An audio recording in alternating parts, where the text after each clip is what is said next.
फिर एक आता है 3000 साल पहले हमारे गले में झाड़ू बांध दिया, मटकी बांध, फर्जी बात, ये सब एट्रोसिटी पॉर्न है।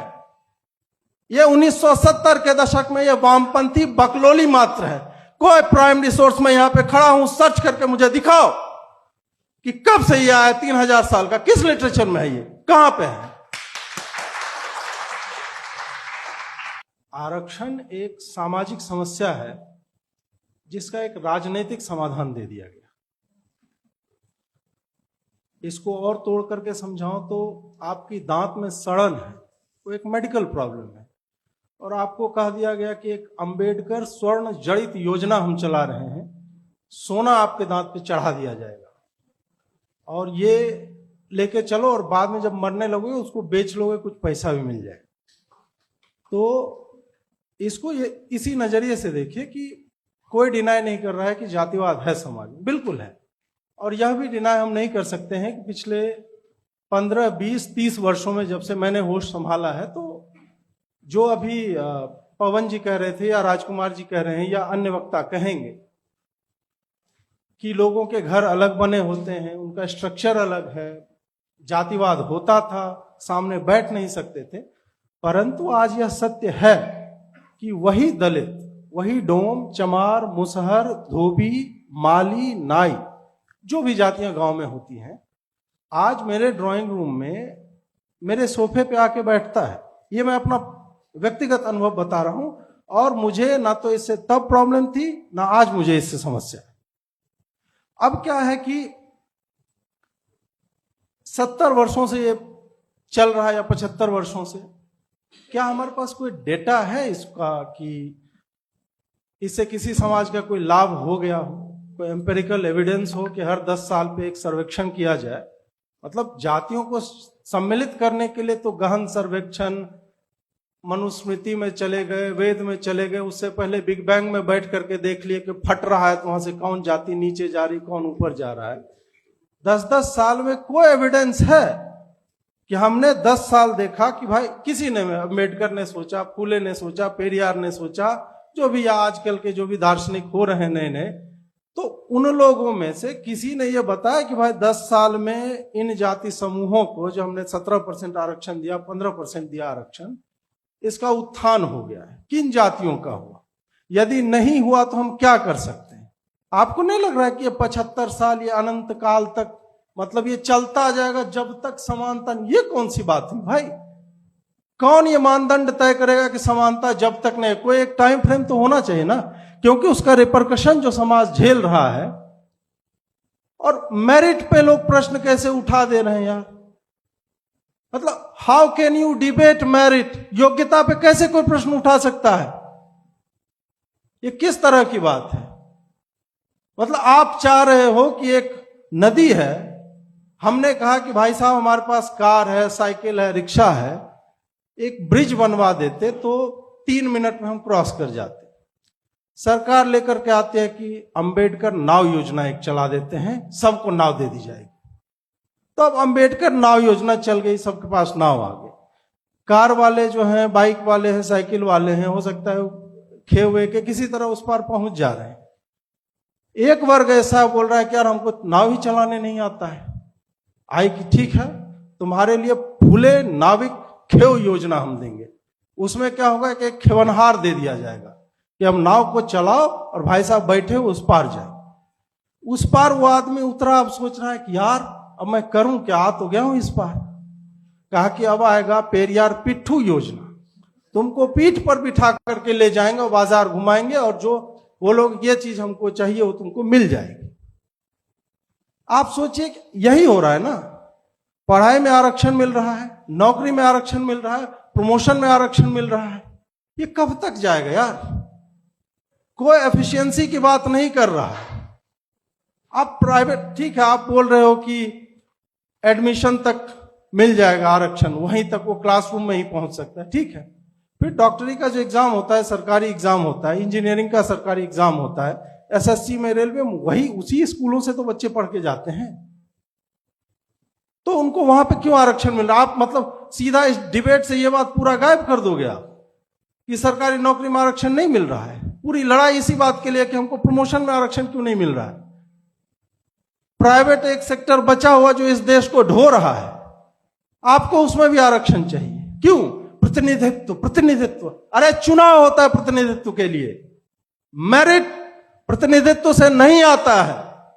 मेरिट के कुछ मानदंड है। मेरिट आपको एक उत्कृष्ट सर्जन बनाता है और प्रतिनिधित्व आपको केवल उस कक्षा में पहुंचा सकता है, उसके बियॉन्ड आप कुछ नहीं उखाड़ सकते जीवन में। इस बात को हमें और आपको समझना चाहिए। फिर एक आता है 3000 साल पहले हमारे गले में झाड़ू बांध दिया, मटकी बांध, फर्जी बात। ये सब एट्रोसिटी पॉर्न है।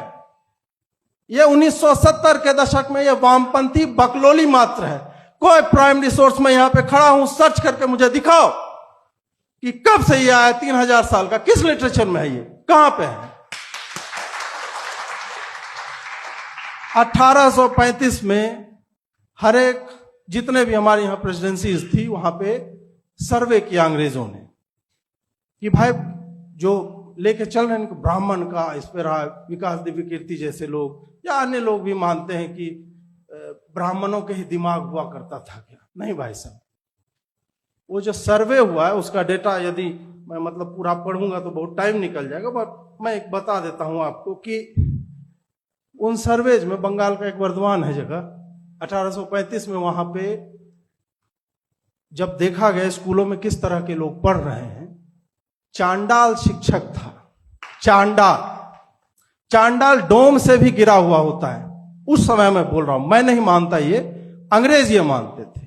उन्होंने कहा कि ये दलित हैं, पीड़ित हैं, वंचित हैं। और उसी कक्षा में ब्राह्मण भी पढ़ रहा है। कितना परसेंट? 17%।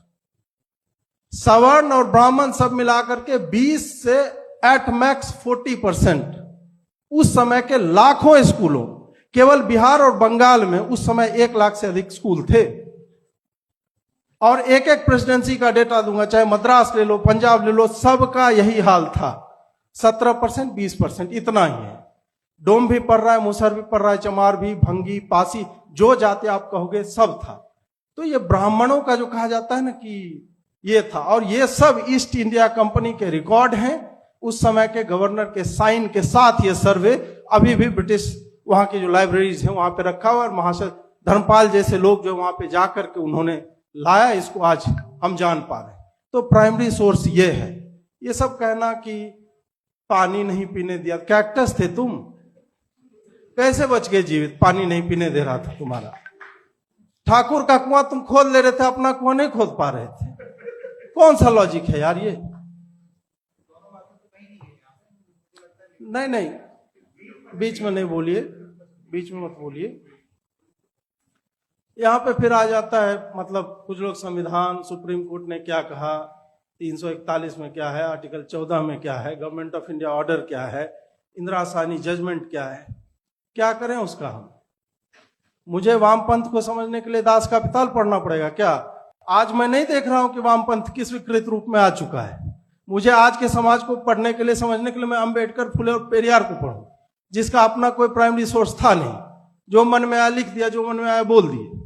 ठीक है, आपने उनका आइकोनिफिकेशन करके इतना बड़ा बना दिया कि मेरे द्वारा यह बोलना भी ईश निंदा, ब्लास्फेमी के समान हो सकता है, SC ST एक्ट लग जाएगा। बट थैंकफुली उसमें 84% लोग ओबीसी समाज से फंसते हैं।